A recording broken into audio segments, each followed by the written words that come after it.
You're listening to the Modern Mom and Dad podcast. We are your hosts. My name is Ty Neier. And I'm Tyler Neier. And this is our third time recording our very first podcast episode. It's true. 100% true. It is true. Our audio has been so off. The first one was like... It was going off the computer mic, so it sounded terrible. Yeah, I thought my mic was plugged in, and it definitely wasn't. Mistakes were made. I was editing it back, and it was so bad. I'm like, we cannot post this as our very first episode on our podcast.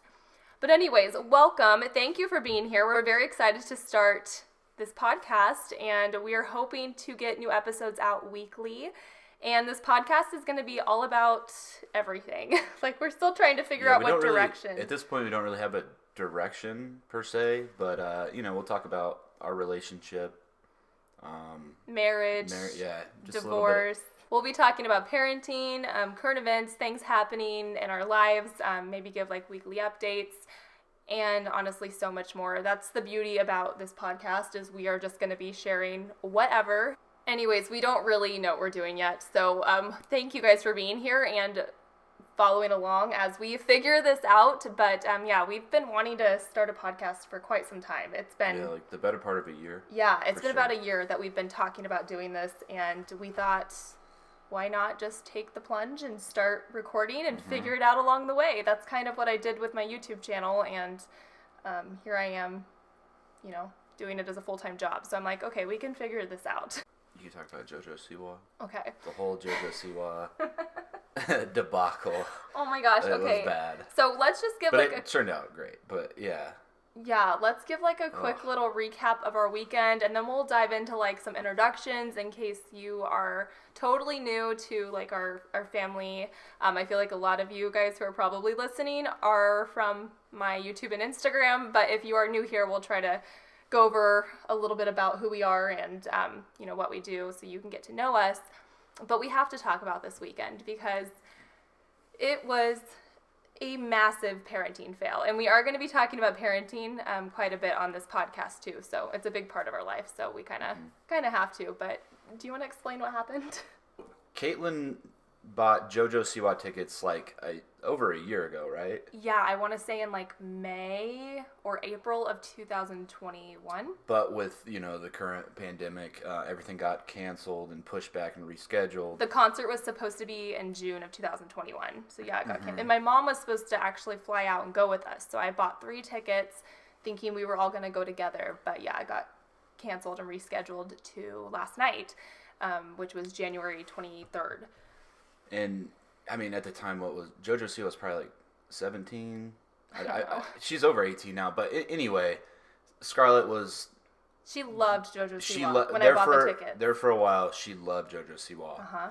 But with it getting pushed back, she started not listening to her quite as much. She still liked her, but she started listening to like Taylor Swift a lot, which was kind of funny. She loves Taylor Swift. She loves Taylor Swift. So we're like, is she even going to want to go to JoJo Siwa? Is she going to be too old? Because it is kind of like, it's a younger girl thing. Yeah, and let me just say, we spent a lot of money on these tickets. They were meet and greet tickets. We were in the 7th row. I spent a stupid amount of money. Like, we should have not. It was a very, like, impulse decision. Yeah. Definitely shouldn't have spent that much money on concert tickets. 100%. Yeah. Anyways, we listed them for sale in the summer. So, yeah, because she fall? wasn't that into JoJo Siwa anymore, we're like, well, who knows when this concert's going to happen? Let's list them and see if we can, get our money back. We were also starting the IVF process, and so we were like, okay, like we could use the extra money to help pay for IVF, and we should just see if we can get, some of our money back, since Scarlett wasn't as interested as she was. Exactly. So we listed them, but then nothing happened. They weren't selling, so... And Scarlett started to like JoJo again. Yeah, it went back through that phase. Yeah. And with the big bows and stuff and real bright colored dresses and shoes. So we were like, let's give these tickets to her for Christmas now because we already have them. They're not selling, and this would be a great Christmas gift since the concert's right after Christmas. Mm-hmm. So that's what we did. And then, was it Saturday morning? Yeah, but hold on. This whole past week, we had been hyping up the concert. Yeah, like the meet and greet. She's gonna get go to the concert. Listening and, to JoJo nonstop. On the floor right by the stage. She's very into this. Yeah, so, and then anytime we're in the car, we play it, and then all of her songs get stuck in my head all day. She's beyond excited at this point, which we didn't know she'd be this excited, but she is beyond excited. And then Saturday rolls around, and Caitlin wakes me up early in the morning and is like... I had just gotten my email from StubHub saying, congratulations, your tickets have sold. This was 24 hours before the concert. Like 36 hours, actually. And I went into panic mode. I was like, no, this can't be. I had totally forgot to take the tickets off of my StubHub listing, and our tickets sold the day before the concert. We had all the plans. I had bought in the outfits. I had gotten her like these hair extensions and the glitter and the hair, like the jewels, and it was a whole ordeal. And so I was freaking out. I called StubHub. I'm like, is there anything you can do? And they're like, no, once. Yeah, she's literally sitting on the bed. I'm like still halfway asleep. I'm like crying, talking to StubHub. Trying to comprehend what she just told me. And they're like. Process that. Yeah, and they were like, there's just nothing we can do. So to protect the buyer, once the tickets sell, you have to send those tickets over within, I don't remember the time frame, but it was, I think they said by 10 a.m. on the next day is when I had to send the tickets over, or they were going to charge my credit card the price of the tickets. Full amount. 100%. So I had no choice but to obviously send over the tickets, or I was going to be out thousands of dollars. And I was in tears. I was like, she's going to be so upset. Like, I feel so guilty. Like, this was her Christmas present, and this is 100% my fault. Like, this was the biggest mom fail I have ever experienced, honestly, in my 5 years of being a parent. I was definitely frustrated, and I probably didn't handle it well. No, I was just upset. I was like, you didn't take them off. I was like, way to rub it in. Like, I know, but I didn't mean it. I was like, what? Like, what happened? Like, how did this happen? The tension was high. Like, I was like, and I think we both had a pit in our stomach over it. Well, and I feel, okay, you always say, like, do you want solution or do you want empathy? And in that time, I needed empathy. We didn't do it. You were not giving me empathy at all. That's one of our relationship hacks is anytime somebody's upset, you have to ask, do you want solutions or empathy? Because a lot of times if I'm doing something wrong and I'm frustrated, and then Caitlin will be like trying to give me solutions, like, I don't want solutions. I just want empathy right now. Yeah, and in that moment, I think I wanted both. I wanted empathy from you, and I wanted solutions from StubHub. You were looking at me like, what do I do? And I'm like, and then we got on StubHub, and we're looking for tickets, and there was nothing except like the back top rows. Yeah, and at that point, we were like going to be spending still a couple $100s on those tickets, and we were like, this completely defeats the purpose of selling the tickets. Like, here was our thought. We were like, okay, because we had to make like a game plan of how are we going to tell Scarlett. So we told her, we were like, okay, you can either, or what did we say? We said, you can pick the day. We'll have a Scarlett day. We'll do whatever you want, but we won't be able to go to the concert. And I just told her, I said, I messed up. Like, it is my fault, and I messed up, and we don't have our tickets anymore. And, you know, she was upset, but she honestly took it so well. Yeah, she handled it a lot. I mean, there's some tears. There were some tears. But it wasn't as bad as I thought it was going to be. Yeah, the fact that she was able to, like, control very maturely. And did. I was like, whoa. Well, I think she was so excited to, like, decide the day. Like, she picked to go to the zoo, and then she wanted to go to Peter Piper Pizza, which we didn't make it to, which we'll explain in a second. But, yeah, she handled it very well. And yeah, I mean, problem solved. I think it was harder on us, honestly, than it was on her. Which I just felt like we had failed our daughter. I felt like, Ty was like, she's going to have trust issues. It's like a first world problem. Don't get me wrong. But like we were hyping it. It was just worst case scenario because we were hyping it up all week. Yeah. And then the bottom just falls out on the whole thing. Yeah. But, you know, I will say we had a wonderful day on Sunday. We went to the zoo, and, I don't know, while we're at the zoo, a couple hours before the concert, I had shared what had happened on Instagram. So, I just, you know, sometimes I like to share things like that because I'm not perfect, and I like to share real moments like that, that just help people understand that it's okay to mess up. It was definitely, like, Ty was like, are you really going to share that online? And I was like, I think I should. Like, I feel like it's a great lesson, and I mean, I don't ever... Yeah, I was definitely iffy on it. He was, I'm glad I shared it. I mean, it was an honest mistake that I felt like I needed to talk about, because I know other moms make mistakes, and, you know, anyways. We all do. Yeah, but get this. Here's what happened. The reason I'm sharing this. I checked my DMs. I was going through DMs, and this lady named Stacy, her Instagram is at Pink and Ink Knits. She does a lot of knitting. She messaged me and said, hey, I have 2 tickets to JoJo Siwa, and they were like suite tickets. Like, her husband's company had rented out the suites, and she had extra tickets, and she's like, I'd love to get these to you. My jaw dropped. I showed Ty the message, and I'm like, this can't be real. Like, yeah. Well, the first message, she said she thinks she has 3. She did, yeah. And then we kind of looked at each other. You're like, and we've been at the zoo all day, and then we were planning on going to Scarlett loves Peter Piper pizza. Yeah. It's really funny. But then we kind of looked at each other, and then I was like, let's do it. Yeah, like, we have to. Yeah. This is such an amazing opportunity. Part of me is like, I never know who's online, so I always get hesitant to accept things like that, because I just want to be safe, too, especially when it involves Scarlett. But, you know, your gut tells you, like, what's right and what's not right, and this was a genuine gesture. You could tell it was, like, if it was an Instagram account with, like, 1 post and no followers, or, like, 2 followers. She was wonderful. Such a generous thing to offer us. And so we accepted the tickets. She sent them over, and... Well, and so originally we thought she had 3. Oh, yeah. And then she's like, oh, I'm sorry, I actually only have 2. So then... I got out of going. I would totally have gone if we had 3, but as a dad, there were dads there. I know, but I get it though. It's a JoJo Siwa concert. It's a JoJo Siwa Probably concert. The last place you want to be. Yeah, but I would have been there. I know you would have if I could have. So yeah, we had 2 tickets, and once I had the tickets in our hand, just to make sure we weren't going to complicate anything more, we told Scarlett, and we told her we get to go to the concert. It's going to be a little bit different than what we thought it was going to be like, but we get to go. And she was beyond excited, very excited. I've never seen her so happy than I did at the concert. Like, she was just in her element, having so much fun, and it was definitely a core memory for her. Like, this was her first concert, and anyways, we had a great night. Long story short, we had a great night.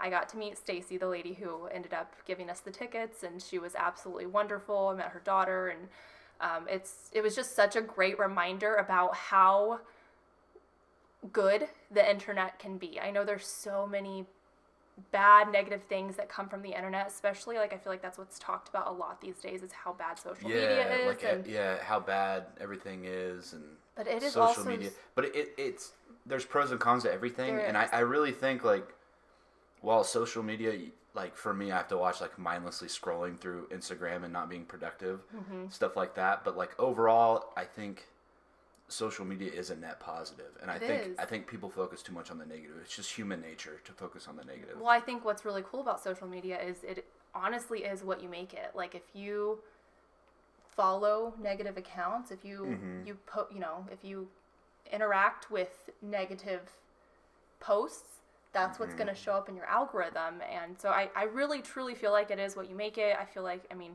getting into, like, the teenage side of it's a whole different situation. But as adults, for us, social media is what we make it. And I'm just beyond grateful for experiencing and reminding, like, she reminded me there is so much good on the internet. I see so much hate being online myself. If you guys are new here, I do YouTube full time. I'm also very active on Instagram, so I get so many amazing people who follow me. But every once in a while, there is hate and there is negativity, and it's just part of being online. But it's also hard not to focus on that sometimes, so I get it. But she definitely reminded me how good the internet can be, and I am just so grateful for her. And we had a wonderful night. But that was our JoJo Siwa story. How all of that happened. She had a blast. I could tell when you guys got home. Yeah, she was wiped out. She was. It was a late concert. Anyways, moving on. We should definitely go ahead and give ourselves a quick introduction because if you're new here or just stumbling across this podcast, we should probably introduce ourselves. So, would you like to start, or do you want me to start? Well, I think we should also say that probably a lot of people watching this are probably from your YouTube and Instagram followings. Yeah. So most people probably have an idea of who you are, who maybe a little bit about me too, but yeah, definitely we should introduce ourselves. Maybe someday this podcast will blow up and people will go back to our first episode and be like, wait, who are they? Yeah, we never explained who we are. So I feel like we should still. Okay, yeah, I'll go first. You go first. So my name's Tyler Neier. I go by Ty or Tyler. I don't really care either way. It's Neier too. It's Neier, yeah. Yep. So it's a German last name, and when they came to the United States in the 1700s, they changed it from N-E-Y-E-R to N-E-I-E-R. So that's why it's Neier, not Near or whatever. I've heard it pronounced a million different ways. Sorry to interrupt really fast, but there's Ty with his fun facts. He always has like the most random facts. It's because he's an Enneagram 5. Is that? Mm-hmm.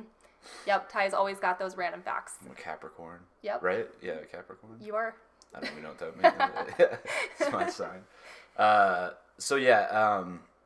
grew up in Dodge City, Kansas, Southwest Kansas. Both Caitlin and I are from Kansas, but she's from the northeast side of Kansas, up towards like Topeka, Kansas City area. I grew up 5 minutes from the Nebraska border, so like Kansas, Nebraska. Yeah, it's basically like a different state from where I'm from, even though it isn't. So yeah, I was going to school at Fort Hays State University for a year. Everything was going good. Had a great time there. But in the back of my mind, growing up, I always wanted to join the military. It was really important to me, and I felt like it was kind of like my duty. So I joined the reserves in 2009. Went to basic training at Fort Linwood, Missouri. Call it Fort Lost in the Woods. I'm not very fond of Missouri, but because you're a KU fan. Yeah, there's a rivalry there. But spent some time there, basic training in AIT. I joined the Army as military police, which not very many people like them, but in the military anyway. My company was deployed in 2014 to Guantanamo Bay, Cuba. So I worked as a guard in the infamous detainee facility, Gitmo, that you hear on the news. What's that movie that you watched? The Mauritanian. Yeah.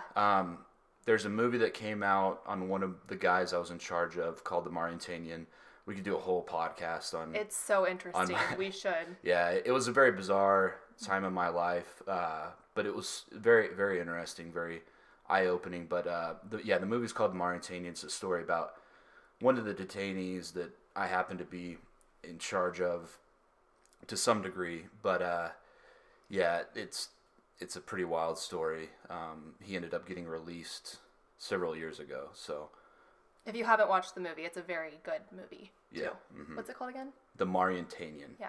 But yeah, so Cuba, it's very the whole Gitmo, Guantanamo Bay detention facility. It's very controversial, very politically polarizing.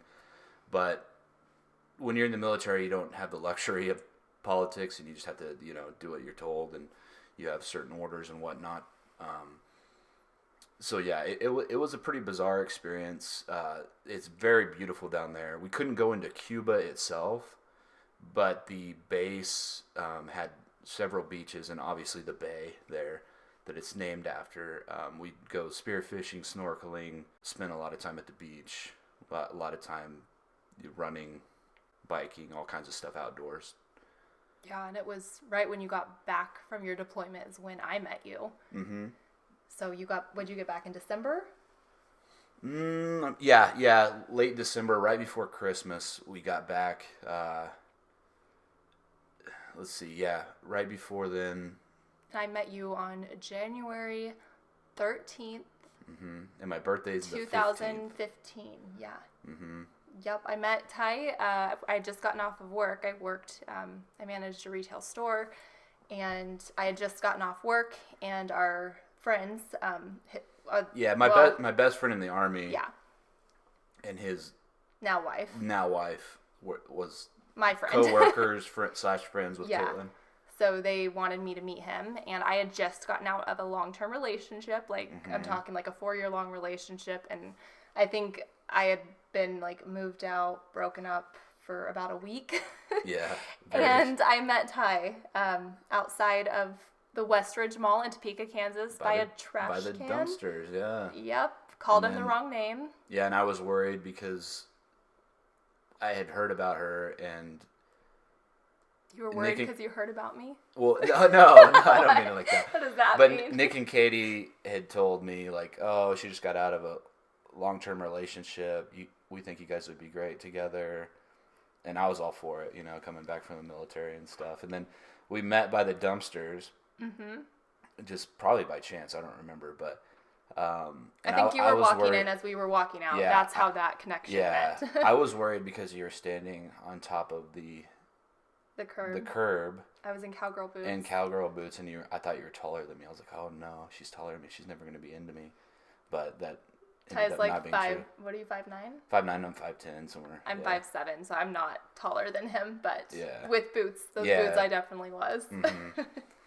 Oh, funny story. Yeah, so since then, I'm trying to think. So we met there, and then I was spending my birthday with them, and we were going out or something, and I believe we invited you, but you didn't go that night. I think we went out to dinner. But I went to the concert with you guys on your actual birthday that Friday night. In Lawrence, Kansas, where University of Kansas is. There's a Real Big Fish concert.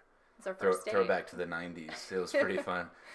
We met that night, and we spent the next 3 days together. We were seriously obsessed with each other. Well, and at the concert, I was like, I knew it was going pretty good because she was force feeding me fireball shots. Yeah. I could never look at Fireball the same after that. Yeah.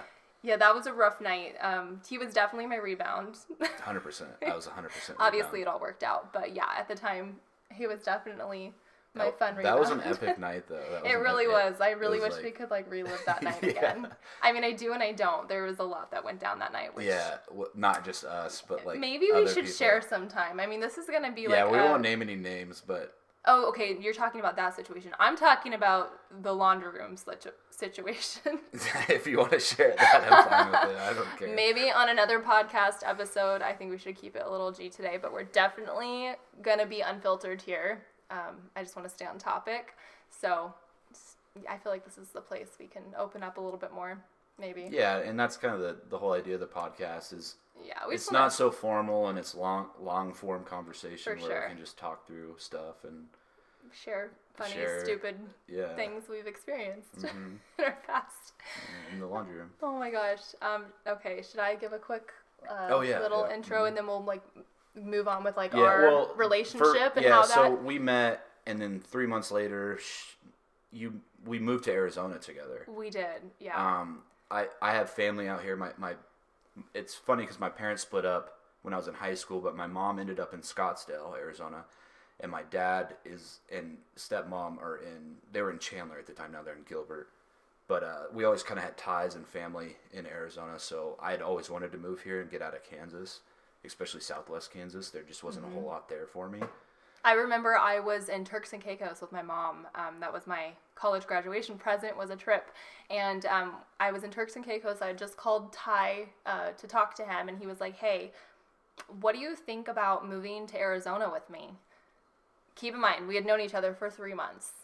And I was actually about to move in with him to Wichita, Kansas, because he was living in Wichita at the time. And when I got back from Turks, I was going to move in with him. And because I had a job lined up there and everything, in adoption. But I was like, you know what? Let's do it. My mom's going to kill me, but let's do it. Yeah. So yeah, I had always wanted to leave Kansas, but I feel like I need to give a little backstory really fast before we move forward. Otherwise it's going to get confusing. But I had lived in Kansas pretty much all my life. I lived in Colorado for 4 to 5 years. And I loved Colorado, but we moved back to Kansas when I was in the 6th grade to Sabetha, Kansas, which is a very, very small town in northeastern Kansas. And when I say small, we had 40 kids in my high school graduating class. So very, very, very small. Wonderful place to grow up, though. We definitely, I had a great childhood. Anyways, I went to college at Washburn University, go Ichabods, and I graduated with a Bachelor of Arts in psychology and a minor in criminal justice. Right after I graduated brings us to when I met Ty, so that kind of puts us in that time frame. So we met each other, moved out to Arizona. We got our puppy, a couple months of living here.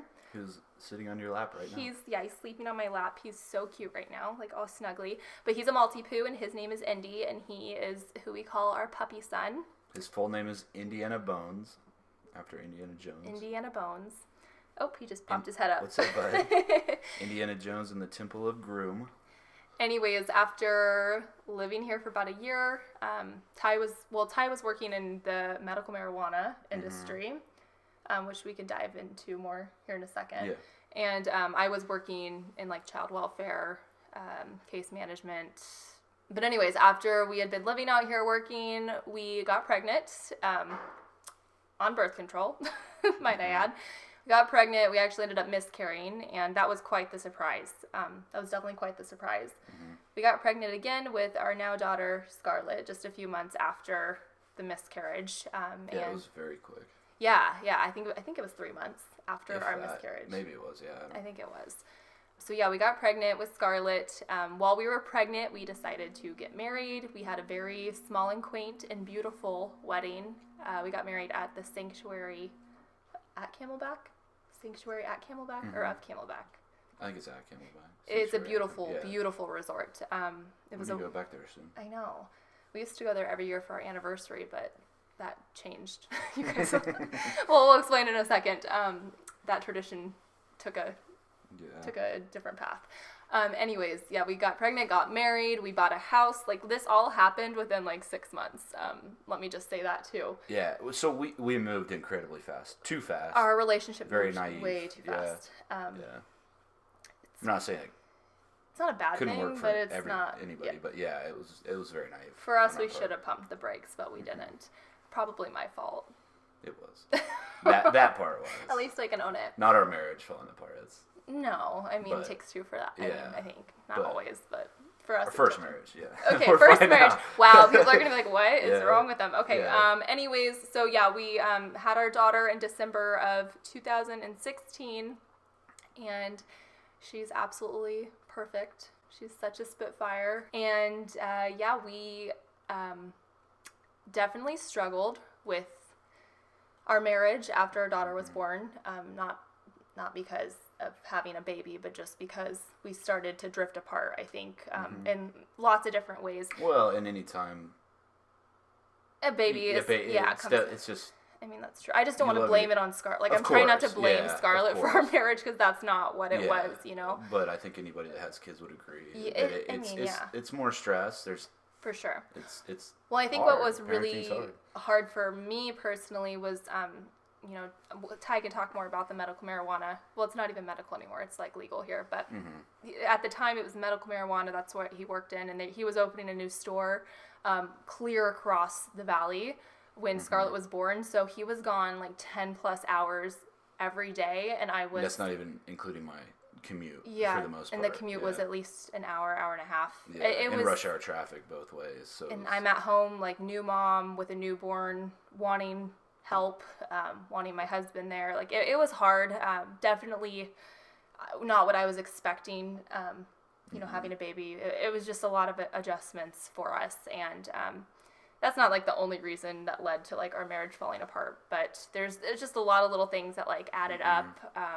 But that was when I started noticing, like, a big change with us and everything. And this is going to be something we could have a full-blown series on, honestly, but definitely an episode. But our marriage did end up, we did choose to separate, and eventually it led to divorce. And you're probably wondering, why are you guys here today? Well, that is because we eventually found our way back to each other and got remarried. So yeah, to summarize it, it's kind of like we hit rock bottom. Yes. And we completely, we sold our old house, moved into separate apartments, co-parented, the whole thing. Separate bank accounts. Yeah, and child support. The whole, like legitimate divorce, and it kind of, I think it gave us both perspective of how important we were to each other, and the grass is not always greener. Yeah, 100%. That is for sure. And we always say the divorce is honestly what saved our marriage, which is so kind of weird to wrap your mind around. Yeah, but it's not like I would tell other couples that are having a hard time to do that. No, because, I don't wish that on my worst enemy. But for us, it is what saved us. The time apart, the perspective. We dated other people. We, lived life, co-parenting, and we both came from divorced families, and so we knew what life was going to be like for Scarlett in the long run. And we were damn good co-parents. Let me just say that. I agree. I think we both. Anytime there's anything to do with Scarlett, we'd never put her in the middle. Never. Because I think we grew up with that. Yeah, I think we both could say that we probably were put in the middle of our parents growing up. We didn't want to have any, we didn't want that for her. Yeah. So we always put her first. We really did. Yeah. Yeah, I feel like we were very mature and there was no pettiness, especially when it came to Scarlett. Yeah, maybe, between us in private there was, but but not online and not in front of Scarlett, not like socially or publicly. Like we kept it all very, very mature. And I honestly am so glad we did, because I think we would have had major regrets had we not. Long story short, we lived apart for a year, ended up, deciding, or we ended up dating again. We dated each other, and, we just started to have to make some decisions, and we eventually decided that we needed to be together, and we did love each other, and we both really wanted this to work. And we ended up moving back in with each other because our apartment leases were up, and so we had to make a decision, and financially it made sense to buy. So we found a house, bought a new house, moved into a beautiful home in a wonderful neighborhood with awesome neighbors right by Scarlett School. Like it's honestly a dream, and we have been so happy here. Yeah. And I know when people say they're so happy, they're not actually happy, but like we really are. Yeah. It's been such a blessing, and we've been doing better than ever. Yeah, and I feel like we both know each other even more through the divorce now, and we try to work on our character flaws as best we can, but also when you're married to someone, when you're a partner with somebody, you have to just kind of accept their character flaws. Like, I'm very well aware of my character flaws. Yeah, me too. I mean, we have a lot of character flaws. Yeah, like, and we have our issues. To know, like, you just have to accept that. And we didn't before. We tried to change each other and not accept each other for who we were. And that caused a lot of resentment, a lot of frustration. And today, here we are supporting each other and trying to really understand each other more.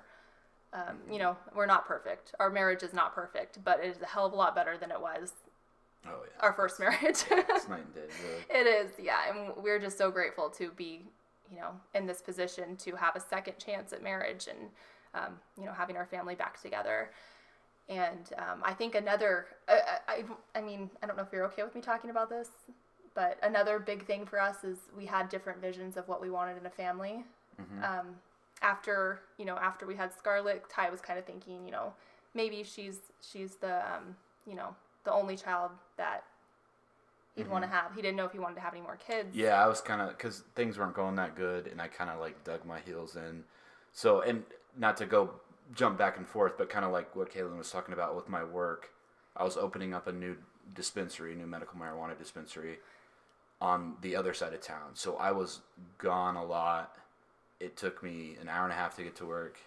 I'd work 10, 12 hours and drive back. And then I'd get home in the evenings and I'm totally wiped out. Mentally, physically, I was just wiped out. And it was hard for me to think about having more. Yeah, and just more,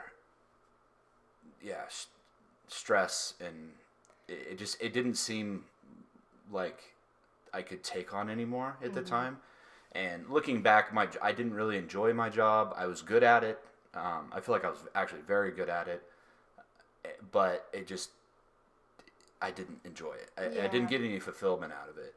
And it was just wearing me down over time. So the thought of having any more children at the time was just like absolutely no to him. And what I heard in my mind was, he's never going to want to have another baby. Like, how could I not have known Scarlett was my only pregnancy? Like, how could I not give her a sibling? Like, it was, obviously we were not in any place to even bring another child into this world, but the thought of not being able to give Scarlett a sibling, have another baby. We always said 2 originally before, things changed, but like when we first met each other, we'd always said 2 kids.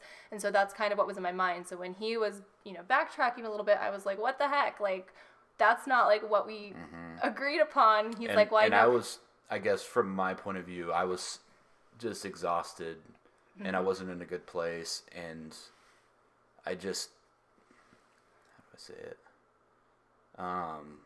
There was just so many other things. I wanted to pump the brakes because we had moved so fast. Yeah. And it was like, I went from like a single guy getting out of the military to wife, kids, and working my life away.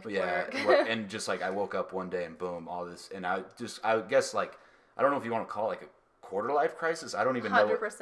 Know what the term is, but it just like, I just was like, whoa, I want to pump the brakes. I can't handle anymore. And then she didn't want to stop, and we're just totally on different pages. So we're like, it was weirdly amicable, but it was just like, we gotta separate. We had 2 different paths we were wanting to take for life. I mean, at least we thought at the time.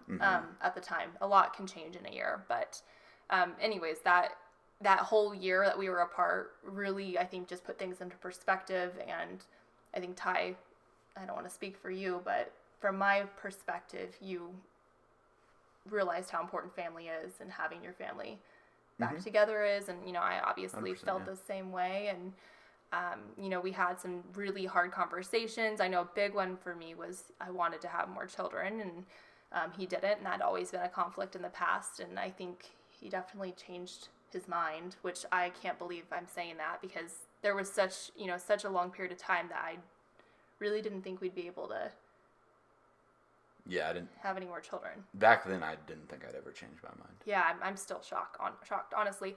But that does bring us to today, which is this has been kind of a bump in our road, and I think this is just some more history as to why having a baby and our infertility that we are going through has been such a hard thing for me to process personally, because I feel like it's taken such a long time for us to get to this place to have another baby. And we have been experiencing infertility for the past year and a half, and we're actually in the process of going through IVF.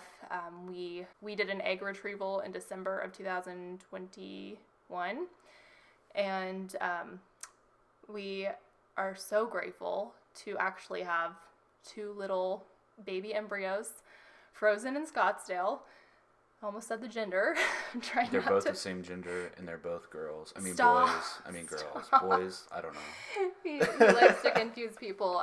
We do know the genders, and they are the same gender, and there's been a lot of speculation happening over on my YouTube channel. Well, we've already had this conversation, but I thought she gave it away. Okay, but I thought I did. I didn't think I gave it away, but people are like, she definitely gave it away, and then they'll say one gender, and I'm like, well, that's not true. And I'm like super confused on like where people stand or how I gave it away. But anyways, we are going to be transferring one of our embryos over in 22 days, actually, February 15th.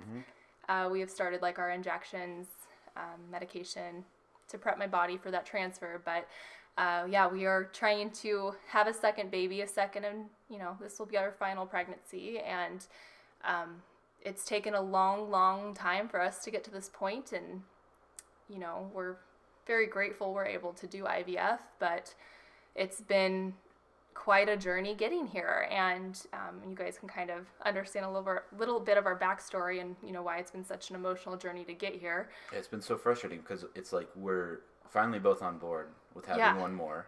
Yep. And then being done, and then it just doesn't happen. We can't get pregnant. Like, what is going on? I remember you saying, like, when we were trying for like 5 months or something, which seems like so long ago, you were like, what if we can't get pregnant? And I was like, that's not possible. Like, we've been pregnant twice. We have a baby. Like, there's no way. And then I started learning about secondary infertility, and I actually was diagnosed with diminished ovarian reserve, which means I have like a low follicle count and my ovaries are just not producing eggs like they should. I'm only 29 years old and my ovaries are like the age of a 45-year-old. So definitely not the news you want to hear. But, you know, hopefully we are blessed with another baby, and hopefully, you know, all goes well with our transfer. We'll definitely be reporting back here and on YouTube and Instagram. But that's kind of where we're at with that, and that kind of puts us to, like, today, where we're at today. Anyways, that's kind of a backstory. I do want Ty to kind of elaborate on, like, what he did in the marijuana industry, because it is, I know it's kind of, like, a controversial topic, yeah, I mean, but a lot of people are, I feel like more people are open to it nowadays than they ever have been. At least publicly. Oh my gosh, hold on. Can we tell the story of when we were moving to Arizona and you didn't tell my parents what you were going to be what you're going to be doing? Yeah. Tell it. So I don't remember exactly what we told your parents. So I had gotten the job, and that's one of the reasons we moved out here. So I had like secured the job in the cannabis industry, and it's kind of hard to tell your future baby mama, wife, yeah, girlfriend. Yeah, her parents, what you're moving out there for. Especially, not that they're very open-minded to it. They are, yeah, they're very open-minded, but it's just a hard sell. Yeah. Like, they don't know me, obviously. Like, you're taking their daughter away from them. Yeah, taking their daughter away to go sell drugs in the desert. Oh my God. Yeah. But, I forget exactly what your dad said. We were talking to my dad, and he was like asking about Ty's job, and I'm like, oh, it's in the medical field. It's in medical sales. Mm-hmm. We just, like, kept it very vague. Yeah. And he's like, okay, well, at least he's not going out there to sell drugs. And we both just, like, looked at each other. I think it was on speakerphone. Yeah. I was like, whoa. I was like, oh, we've got to tell him. So, I don't know, a couple months of him being out here in the job, we ended up telling my parents, and they did not care. They did not care at all. They were super supportive on it. We were probably awesome. More nervous to tell them, because 6 years ago, it was a whole different, 7 years ago. Like 7 years ago is when you started the job. Yeah. It was a whole different ball game, and now it's like legal, like completely recreational here. Yeah. But at the time, it was just medical. Mm-hmm. And so for me, like, getting into the cannabis industry, initially it was definitely the money, just because it was a booming industry. So much growth, so many, The opportunity. Yeah, the opportunity was pretty wild. He's always had, like, a business mindset, and so, like, he saw this as, like, a really good opportunity to get involved with the business. Yeah. And so I started the job. But not because he's a huge pothead. Like, I think people like to assume that's why he's in the industry. I kind of looked like a pothead in high school. I had, like, long, shaggy hair, but, like, it's funny when I talk to my friends that I grew up with, they're like, of all the people who would have ended up running a marijuana dispensary, we wouldn't have thought it would have been you. Really? Yeah. That's funny. And that's not to say I don't partake every once in a while, but it's definitely not my thing. But yeah, for me, it was definitely the opportunity, the potential to make a good living, support my family. But once I started the job, once I kind of took over the dispensary, what hit home for me were all the veterans that came in, being a former military service member myself, seeing the veterans come in, with whether it be like physical ailments or mental, just seeing their quality of life improvements by just using cannabis instead of, no knock on the VA, but like the opiates or whatever drugs they're prescribed. We had one guy in particular that would bring in pictures, and he brought in pictures. I'll never forget. One time he brought in a picture of him skiing. I don't know if it was up in Flagstaff, but probably he's skiing down the mountain, and he's like in tears. He goes, I was on opiates for so long, I was just like a couch potato, and I couldn't do anything. My quality of life was terrible. But with cannabis, I was able to wean myself off all of that, and cannabis helps manage the pain better. And I was able to, like, I can do these things now. I'm able to go skiing. I'm able to go on hikes. I'm able to enjoy the outdoors, be active. So it's a lot of that just really hit home for me and made it all worth it. Even though, some people definitely are very against, marijuana, whether it be medical or rec. And don't get me wrong, there's a lot of people that abuse the system. Like any drug. With medical marijuana, you could get your card relatively easy. You could just lie and get your card. So there's a lot of people that abuse it. So it's just like with anything, you can ruin your life on alcohol, marijuana, video games, whatever, food. I mean, anything you can get addicted to. So that was his life for 7 years until we ended up making the decision for him to actually quit his 9-to-5 job, which was the best decision we could have made. But that happened in March of 2021. Yeah, and I still have an ATM business on the side, like the cash machines. So I still do that, but it's not very hard to do. It doesn't take very many hours per week to run. Yeah, so my social media business is our main income, I guess. So honestly, without you guys listening and being here and supporting, our YouTube, our Instagram, we're here because of you guys. And it's just such a humbling feeling knowing that, like, we are in the position to have you home after, we've sacrificed, I feel like, a lot as a family. And it's been a really wonderful opportunity, and we can't thank the people who follow along with our life enough. Yeah. But with Ty being home, we were able to actually start something. We'd always wanted to start our own business. And he has his own business, his ATM business. I have my social media business, but we wanted to do something together, something more, not sustainable, but like an actual product. We wanted to develop our own product, something that nobody else has. This gave us the opportunity to really focus on that more and launch our new business. So we created Lolli Co, which is a kids hair and body care line. We are focused on being non-toxic and vegan and free of all of the harsh chemicals. We're fragrance free. We don't use synthetic fragrance. We don't use synthetic dyes. We tried to create a very, very, very clean product. So we currently have 4 products that we've created in the past 6 months, and we're about to launch our 5th. You guys can shop our products at shoplollico.com, by the way.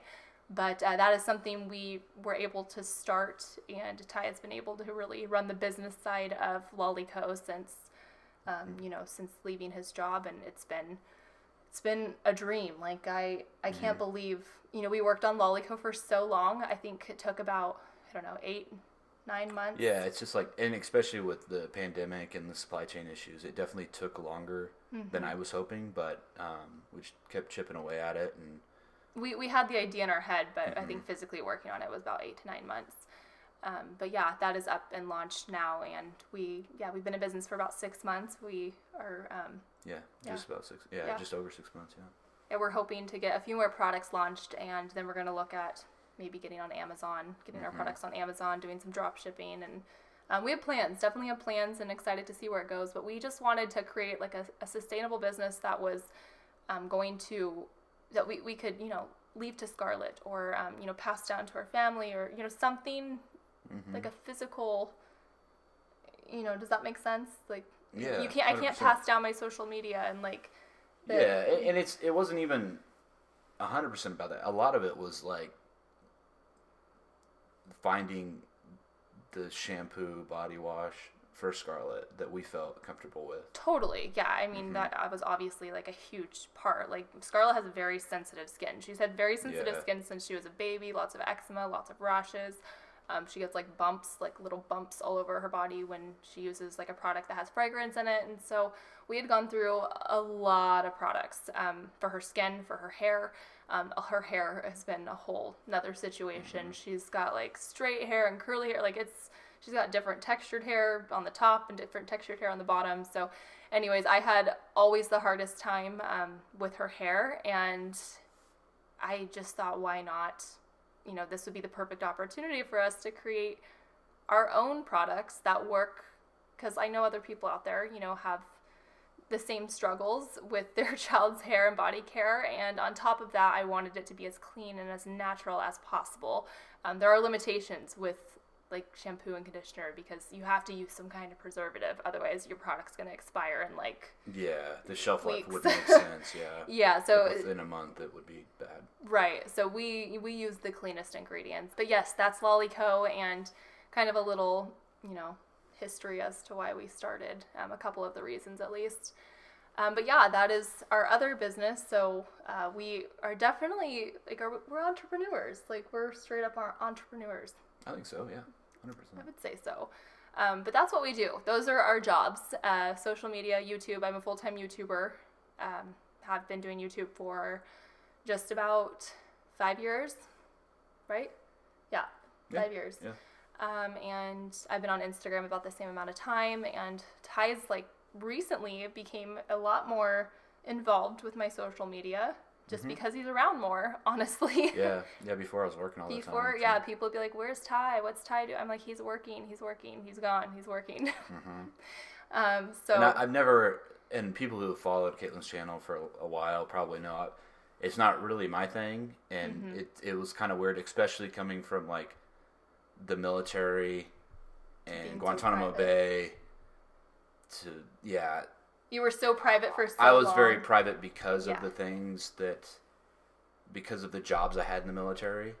So it's been a long road for me to kind of open up, publicly on social media. So. And I'm an open book for the most part. I feel like I've recently became a little bit more reserved in certain ways, but for the most part, I'm an open book, and we'll talk about anything and everything, and sometimes I need to close my mouth and stop speaking, I feel like, but we've definitely, that's been, I think, some concern in the past, and I mean, truthfully so. Social media is very hard to navigate, and the hard part about our jobs is we don't have anybody telling us what's right and what's wrong. I mean, I guess for you guys, my audience are the ones, honestly, my audience is like my boss. If you think about it, they're the ones giving me the feedback. They're the ones directing me on what they want to see and to hear and to talk about, and what they don't like. And so technically I do have a boss, if you think about it. Yeah, it's hard to navigate sometimes, and especially through a marriage and a relationship. And it's an adjustment. When I first started social media, Ty was 100% supportive, but I don't think he really understood what that entailed. Pandora's box. Yeah, for sure. Yeah, and I should have been more open to it.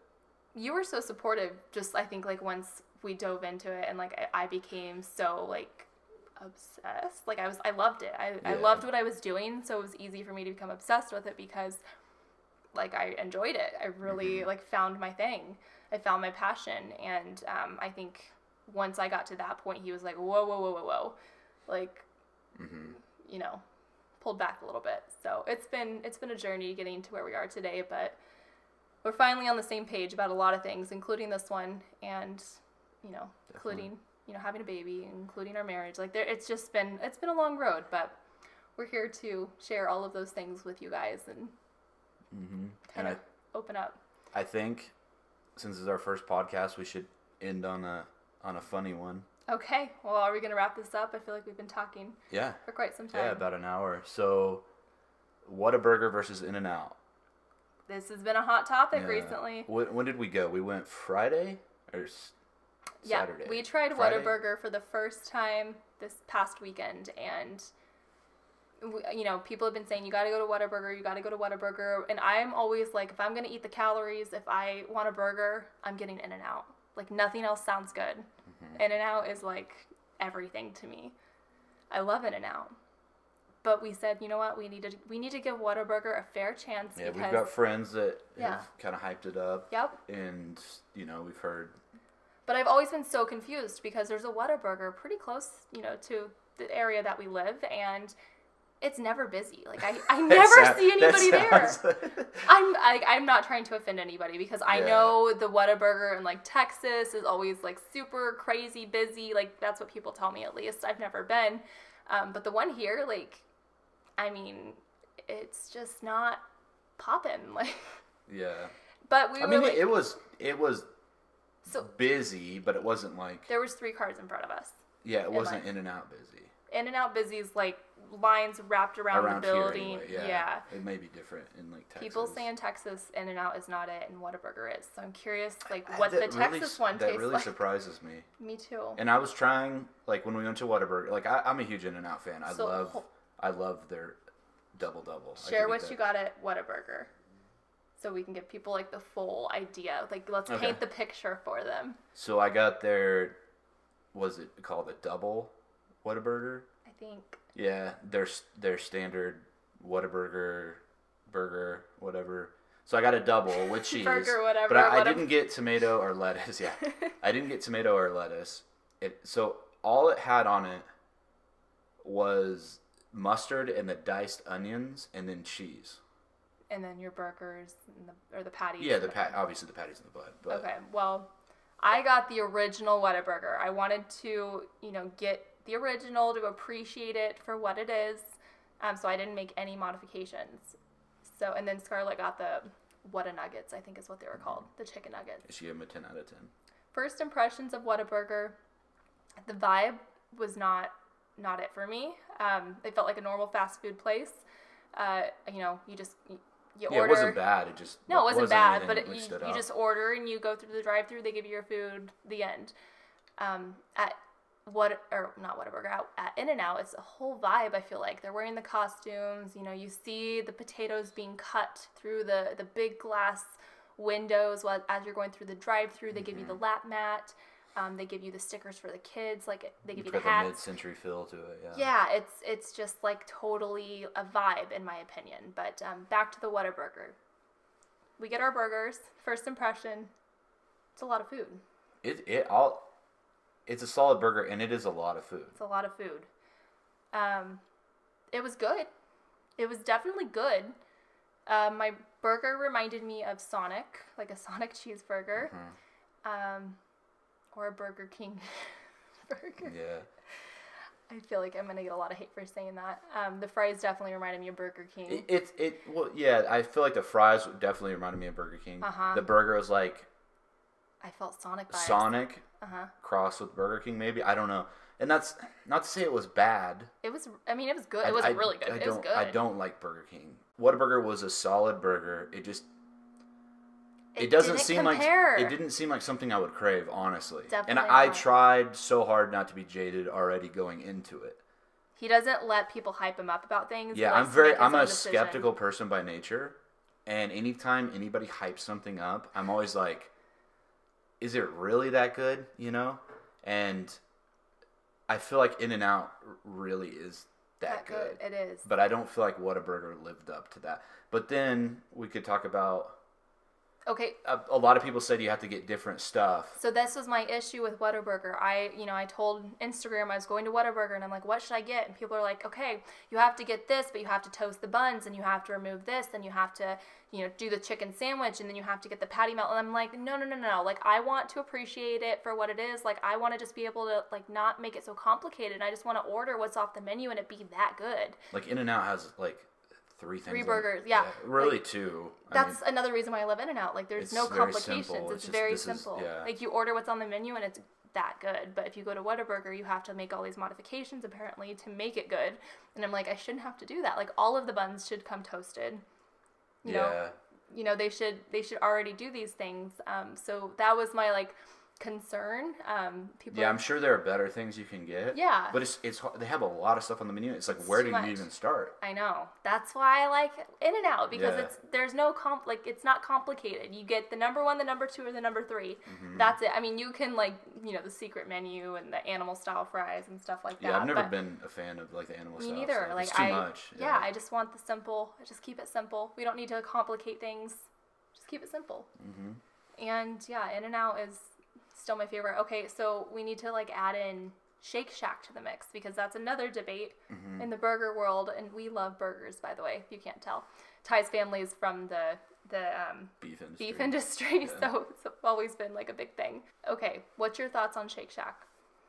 I think it's good. Mm-hmm. It is very good. The buns are so good at Shake Shack. I do like their buns. Mm-hmm. I don't really like that type of burger that's like real thin, like a Freddy's. Okay, see, I really like that. See, I'm not a huge fan of that. Okay. But I do.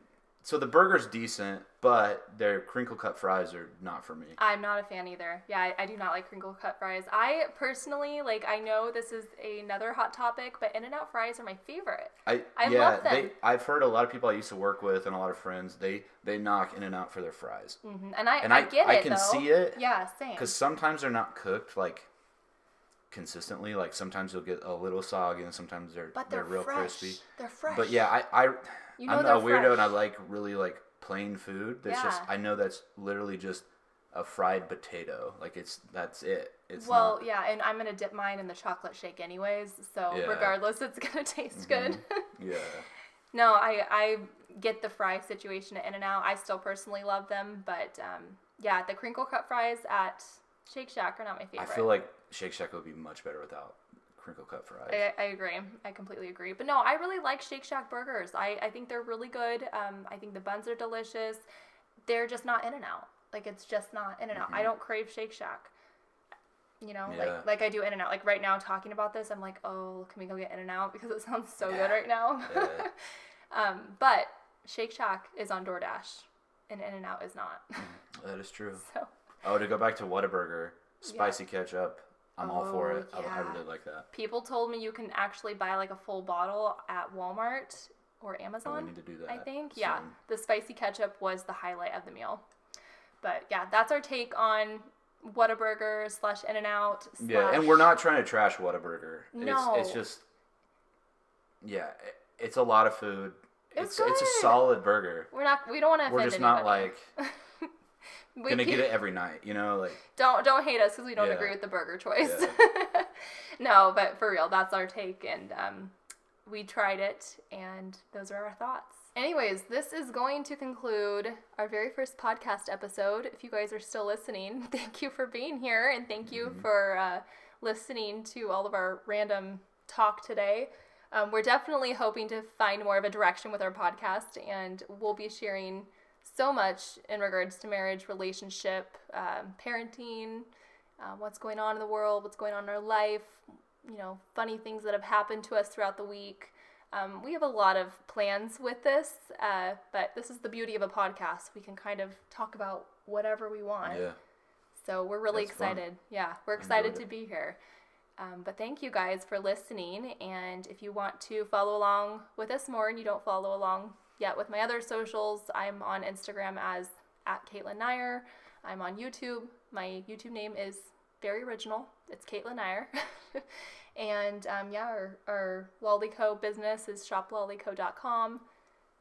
We need to get Ty a website or something. Yeah. I feel like I'm just here self-promoting. BoringTy.com. BoringTy.com. Ty's is onlyfans.com / Ty Neier. Yeah. Don't forget to subscribe to my OnlyFans. Oh my gosh. Anyways. Thank you guys so much for being here. This is the Modern Mom and Dad podcast, and we will talk to you in our next one. Bye. Thanks.